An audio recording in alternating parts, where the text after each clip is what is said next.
నమస్తే, మీరు చూస్తున్న J6. నేను జాన రమేష్. నిజామాబాద్ జిల్లాలో 3వ విడత పోరులో స్థానిక సమర యుద్ధం కొనసాగుతున్న తరుణంలో ప్రస్తుతం నిజామాబాద్ జిల్లా వ్యాప్తంగా గత నిన్నటి రోజు తొలి విడత సంపూర్ణమైంది. మలి విడతలో భాగంగా అటు ఒకవైపు రూరల్ సిద్ధమవుతుండగా 3వ విడతలో నిజామాబాద్ జిల్లాలోని ఆర్మూర్ డివిజన్లో సుమారు 164 గ్రామాలకు పైగా గ్రామాల్లో స్థానిక సమరం కొనసాగుతుంది. ప్రస్తుతము తెలంగాణ ఉద్యమానికి ఊపిరి పోసిన మోతే గడ్డ మీద మనమున్న మోతే గడ్డ మీద స్థానిక సమరం కొనసాగుతున్న నేపథ్యంలో తెలంగాణ ఉద్యమ నేపథ్యం కలిగినటువంటి నాయకుడిగా స్థానిక సర్పంచ్ బరిలో దొల్ల రాజేశ్వర్ మనతో ఉన్నాడు. అసలు అడిగి తెలుసుకుందాం ఎట్లా ఉంది పరిస్థితి అన్న. First of all congratulations. చెప్పండి, అసలు మీరు సర్పంచ్గా పోటీ చేయాలని ఆలోచన ఎందుకు వచ్చింది? ఎంతో సేవా నేపథ్యం మీకుంది. మీకు సంబంధించిన పరిచయాన్ని ప్రేక్షకులు ఎలా చెప్తారు చెప్పండి. నా పేరు రాజేశ్వర్ రెడ్డి. నేను మోతే గ్రామము, వేల్పూర్ మండలం. అయితే నేను నా జీవిత నేపథ్యమే సేవా భావంతోనే ఉన్నాను. 2001 తెలంగాణ ఉద్యమంలో మొట్టమొదటిసారి కేసీఆర్ గారు మా విలేజ్కి వచ్చినప్పుడు నేను ఆయనతో కలిసి నడవడం జరిగింది.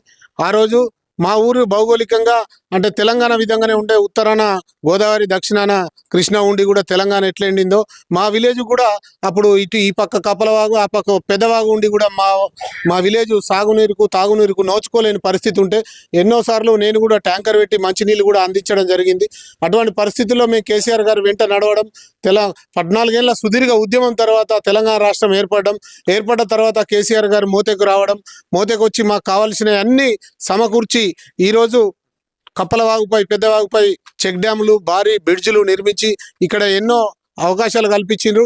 వారి వెంబడం ఏం నడచడం, వేముల ప్రశాంత్ రెడ్డి గారి ఆధ్వర్యంలో ఇవన్నీ పనులు చేసుకోవడం, వారికి చేదోడు వాదోడుగా నేను ఉండడం, నేను ఈ గ్రామానికి చేసిన సేవలు, అలాగే నేను సామాజిక సేవలో రెడ్ క్రాస్ ద్వారా కూడా ఎన్నో సేవలు అందించడం. మోతే గ్రామ పాఠశాల ఒకానొక దశలో 70 మంది విద్యార్థులతో ఉన్న దశలో నాతోటి యువకులు అందరినీ సంప్రదించుకొని మన స్కూల్ ఇట్లా ఇబ్బంది అవుతుంది, రేపు తీసేస్తారనే పరిస్థితి ఉన్న రోజుల్లో కూడా అక్కడ ప్రభుత్వం దృష్టికి తీసుకెళ్ళి హై స్కూల్ను ఇంగ్లీష్ మీడియంగా మార్చుకొని ఇవాళ 400 స్ట్రెంత్ ఉన్నది. దానికి కావాల్సిన అన్ని విద్యార్థులకు సాయంత్రం స్నాక్స్ కావచ్చు, స్పోర్ట్స్ మెటీరియల్స్ కావచ్చు, రకరకాల సేవలలో నేను ఇన్ని రోజులు పాల్గొన్నా. ఈ రాజకీయ నేపథ్యంలో నేను చేస్తున్న సేవలను ప్రజల దృష్టిలో ఉన్నాయి.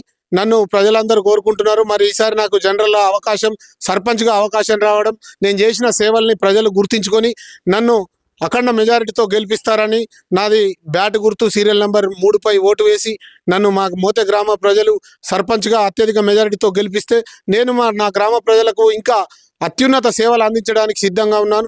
నేను ఒక అంబిషన్తో వస్తున్నాను. విద్యారంగంలో ఇప్పటికి నేను పదవిలో లేకున్నప్పటికీ కూడా విద్యారంగంలో నేను చేసిన సేవలు ఉన్నాయి. ఇక పదవిలోకి వచ్చిన తర్వాత అనేక రకాలుగా విద్యారంగంలో సేవలు అందిస్తూ మా యువకులకు ఓపెన్ జిమ్ లాంటివి, విద్యార్థులకు కావాల్సిన సౌకర్యాలు, మౌలిక వసతులు స్కూల్లో కల్పించడం కానీ, అలాగే మా దగ్గర తెలంగాణ ప్రభుత్వం వచ్చిన తర్వాత ప్రైమరీ హెల్త్ సెంటర్ రావడం జరిగింది. వైద్య ఆరోగ్య సమస్యలలో కూడా నేను ప్రజలకు చేదోడు వాదోడుగా ఉంటూ, నేను సర్పంచ్ అయిన తర్వాత మొట్టమొదటిగా నా అంబిషన్ ఏంటంటే వారంకి ఒక వార్డు, మా మోతే విలేజ్లో 12 వార్డులు ఉన్నాయి. నేను ఒక్కొక్క వారం ఒక్కొక్క వార్డు పెట్టుకొని అక్కడ మౌలిక వసతులు, వీధి లైట్లు అయితేనేమి, డ్రైనేజీలు అయితేనేమి, అక్కడున్న సమస్యలు అయితేనేమి, ఎవరికైనా ఎక్కడికక్కడ వారంకొక్క వార్డు పెట్టుకొని నెలకు 4 వార్డులకు చొప్పున 3 నెలల్లో గ్రామం మొత్తం అన్ని సమస్యలు పరిష్కరిస్తూ సంవత్సరంకు 4 సార్లు అన్ని రకాలుగా ఊరు అద్దంలా తీర్చిదిద్ది ఒక ఆదర్శ గ్రామం మోతే అనే పేరు రాష్ట్రంలో తీసుకురావడం కోసం నా వంతుగా నేను ప్రయత్నిస్తా. ప్రజలు నన్ను మన్నించి, నన్ను దీవించి, గొప్ప మనసుతోని నా సీరియల్ నంబర్ 3 బ్యాట్ గుర్తుపై ఓటేసి నన్ను అఖండ మెజారిటీతో గెలిపించగలరని నా మోతే గ్రామ ప్రజల్ని వేడుకుంటూ ఈ J6 ద్వారా నేను తెలియజేసుకుంటా ఉన్నాను. ధన్యవాదాలు. ఒక మాట చెప్పండి, ఫైనల్గా మీరు ప్రజల్లోకి వెళ్తున్నారు, ప్రజల నుంచి మీకు ఎట్లాంటి స్పందన వస్తుంది? స్థానికులు అసలు ఏమంటున్నారు మీ అభ్యర్థి మీద? నేను ఇప్పుడు ఇక్కడ ఎస్సీ వార్డులో ఉన్నాను. ఇక్కడ కానీ ఇంకా బయట కానీ అన్ని వార్డులలో తిరుగుతున్నాను. అయితే నేను చేసిన సేవల్ని గుర్తించుకొని నీవు ఎమ్మెల్యే గారికి అందుబాటులో ఉంటావు, ఎప్పుడు పని పడ్డా వస్తావు, ఏ అర్ధరాత్రి ఫోన్ చేసినా కారు తీసుకొని వచ్చి నువ్వే ఎక్కించుకోపోతావు, ఏదైనా అవసరం ఉంటే పోలీస్ స్టేషన్ వర్క్ కావచ్చు, అలాగే హాస్పిటల్ వర్క్ కావచ్చు, ఎవరైనా పేదలకు ఏది అవసరం వచ్చినా కూడా నన్ను సంప్రదిస్తే నేను అర్ధరాత్రి అపరాత్రి అనకుండా వస్తాను. కాబట్టి ప్రజలు నాకు అదే విధంగా బ్రహ్మరథం పడటానికి సిద్ధంగా ఉన్నారు.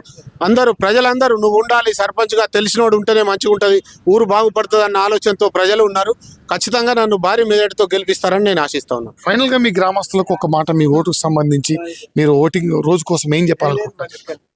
ఓటింగ్ వేసే రోజు పొద్దున దయచేసి నా గ్రామ అక్క చెల్లెళ్ళు అన్నదమ్ములు అందరికీ ఒక్కటే నేను చెప్పేది ఏంటంటే, ఆ రోజు మధ్యాహ్నం 1 గంట వరకే పోలింగ్ సమయం ఉంటుంది. కాబట్టి పొద్దున్నే మీరు 7 గంటలకే అందరు వచ్చి మీ యొక్క ఓటును స్వచ్ఛందంగా వినియోగించుకొని అందరూ తమ తమ విధుల్లో తమ కార్యక్రమాలు చేసుకోవచ్చు. 1 గంట వరకే పోలింగ్ ఉంటుంది. కాబట్టి తొందరగా 7 గంటలకే అందరూ పోలింగ్ కేంద్రంకి చేరుకొని మీ ఓటును వినియోగించుకొని మీ గ్రామంలో నేను చేసిన మంచి పనులను గుర్తించుకొని నన్ను అఖండ మెజారిటీతో గెలిపిస్తారని, నా బ్యాట్ గుర్తుపై ఓటేస్తారని నేను తెలియజేస్తాను. రైట్.